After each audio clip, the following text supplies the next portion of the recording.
In the 147 and 154-pound divisions, there have been several marquee fights over the past year.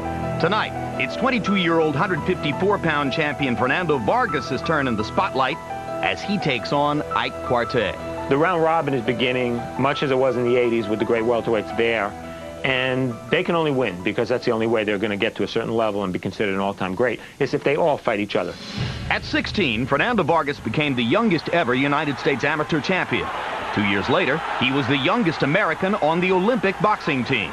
In December 1998, he became the youngest ever 154-pound champion, beating Yori Boy Campos. I was able to dethrone a great fighter, and, and I'm not knowing that I'm becoming the youngest to do so at that point either. I was just, ecstatic that I was able to become world champ. After 17 consecutive knockouts, Vargas won a majority decision last December over Winky Wright. He blames his sluggish performance on a family crisis, while still facing assault charges, for which he will go on trial in May. I'm going to be fully vindicated, I'm going to be fully innocent, but I put myself in that position.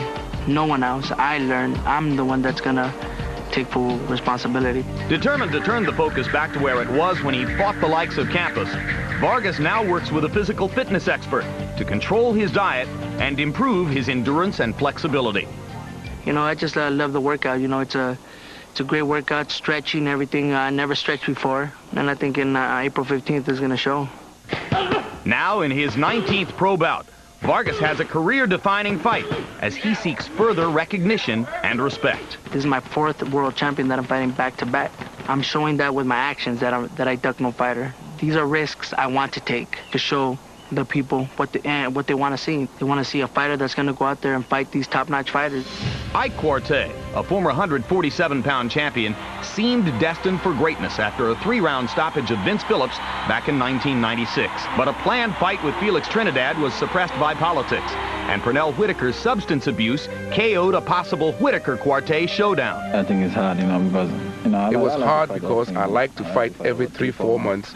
I don't want to fight the small names because I am one of the best, and I'm proving that to the world. They wanted me to fight Bronco McCart. I said, no, I don't think so. I just want to fight a big fight. Yeah. After a 16-month layoff, Quartey got his wish against Oscar De La Hoya. He built an early lead, but faded in the end, losing a split decision following a disastrous final round. It was sad, It was sad. It was like you have something someone takes away from you. I won that fight. It wasn't a close fight. But what goes around comes around. Look at De La Hoya Trinidad. I don't think Trinidad won that fight. What they did to me, they now did to Oscar. Quartey feels stronger at 154 than he did at 147 and doesn't believe the 22-year-old Vargas is ready for his challenge. There's no way I'll lose this fight. There is no way I'll lose this fight. I've dedicated my life to this, doing everything possible to win. He is young, inexperienced, has fought nobody, hasn't been to a war. Fernando Vargas will not be a problem for Ike Quartey. Both fighters are acutely aware of what's at stake. For the 30-year-old Quartey, this may be one of his last chances. For the young champion, this could be his springboard into boxing's elite. I envision a long fight.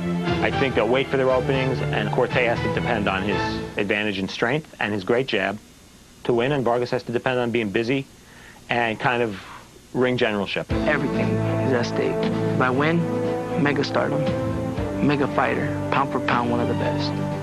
That fight about me with De La Hoya would just spring up in people's minds, and fight with Trinidad, I would love a fight like that. Right after this one. Yeah, this is very important. I have to win this fight to prove that I'm one of the best fighters in the world. A win in this fight means a fight against Trinidad for unification. I want to fight Trinidad. Tonight, Fernando Vargas and Ike Quartey attempt not only to define the immediate future of the sport's most competitive weight class, they will also establish the trajectories of their respective boxing careers. And we bring you back live to Las Vegas, where it's an active night and a beautiful one along the Strip, but by far the biggest hotspot in town, the Mandalay Bay Events Center, as we get ready for this much-anticipated fight between Vargas and Quartey. Well, attentive viewers, Larry, will note the new Rodman-esque all-blonde do for Quartey, and that Vargas has regrown his hair after having done the reverse Samson number in December against Winky Wright. So how will the new do's help the two fighters in the ring? This is one of those what gets into people moments, Jim. Quartey was so depressed by the result of that split decision loss to Oscar De La Hoya that he looked for a quick fix. He tried to restore himself by turning himself into a blonde bombshell. And he looks pretty cute at it. Vargas, on the other hand, was depressed before his last fight with Winky Wright. And you see there is how he used to look with those distinctive bleached bangs. And then he came out as a bald bomber for that fight with Winky Wright. Tonight, he's grown some of the hair back, but without